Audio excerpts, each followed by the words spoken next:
আসসালামু আলাইকুম। আসলে কম টাকা পয়সা থাকলে যে উদ্যোক্তা হওয়া যায় না, এটা ভুল কথা। মানুষের বেকার সমস্যা সমাধানের জন্য ছোট পরিসরেও কিছু করা যায়।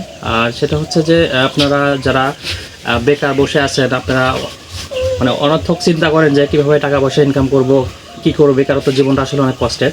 আপনার বাড়ির থেকেও ছোটোখাটো কোনো কিছু দিয়ে শুরু করে উদ্যোক্তা হতে পারেন। আসলে আমি যে জন্য আজকে ভিডিও করতেছি সেটা হচ্ছে, আজকে আমার পিছনে একটি মুরগির ছোট একটা ঘর তৈরি করা হয়েছে।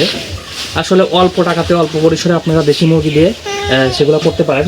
আর এটা শুরুতে প্রথমে খরচ কেমন হবে আমি ভিডিওতে থাকলে আমি সম্পূর্ণই বলে দেবো, এবং একটা ঘর বানাতে কী কী লাগবে, মানে কত টাকা খরচ হবে, কী পরিমাণ নেট লাগবে, সম্পূর্ণরূপে যখনই আপনি এটা তৈরি করতে যাবেন, আসলে এটা স্বল্প পরিসরে করলে আপনি এটা নিয়ে উদ্যোক্তা হতে পারবেন। তো আসলে প্রথমে আমি ঘরটা দেখাই আপনাদেরকে যে আসলে ঘরটা কেমন। দেখো এদিকে যে ঘরের এই সিস্টেম আমি দেখতে পাচ্ছেন, এখানে একটা ঘর তৈরি করা হয়েছে মুরগির ছোট আকারে আর কি।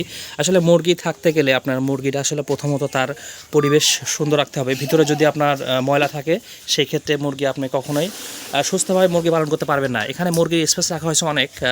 আর নিচে যে দেখতে পাচ্ছেন জায়গাটুকু দূরত্ব, আসলে মুরগির যে মলটা নিচে পড়ে, নিচে একটা কাগজ দেওয়া হয়, ওটা সকালে পরিষ্কার করে দেওয়া হয়। আর এখানে দেশি মুরগি পালার জন্য এটা হচ্ছে বেস্ট আর কি। আর আপনারা খরচের কথা বলতে গেলে, আমার এখানে নেট ডাবল দেওয়া হয়েছে একটু সেফটির জন্য। তো দেখতে পাচ্ছেন এখানে চারদিক দিয়ে টিন দিয়ে নিচে যে একটা আপনার বাঁশের দেওয়া হয়েছে, চারাট দেওয়া হয়েছে, এটা কিন্তু এক্সট্রা।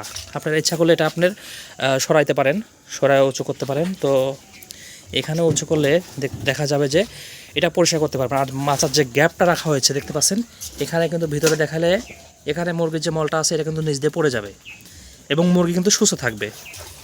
তো আমি দূর থেকে দেখাই, এটা কিন্তু ছোট আকারে করা হয়েছে। আর এটার আপনার খরচ মূলত বেশি একটা না, আপনার মিস্ত্রি দিয়ে না করে নিজেরাই করতে পারবেন। প্রথমে টিন থেকে শুরু করে নেট আছে, আর বাঁশ খরচ হবে এখানে। আর নিচে চারটা বাঁশের পায়া দেখতে পাচ্ছেন, চারটার উপরে বসাইতে পারবেন, এক্সট্রাভাবে বসানো আছে চারটা মাচাল। তারপরে ঘরটা বানিয়ে নিতে পারেন আগে। তো সর্বপরিসরে আপনারা এখানে 2000 টাকার মতো খরচ হবে। আবার একটু কম করলে পারে 1500-এর মধ্যে খরচ হতে পারে, কিন্তু মিস্ত্রি দিলে পারে 2000-2500 টাকা খরচ হবে এটা বানাতে। তো এখানে অনেকগুলো মুরগি আসবে এবং মানসম্মত জিনিস আপনার হবে, মুরগির অসুখ বিসুখ হবে না। তো দেখতে পাচ্ছেন আর কি, এটা মুরগি ঘর দেখালাম।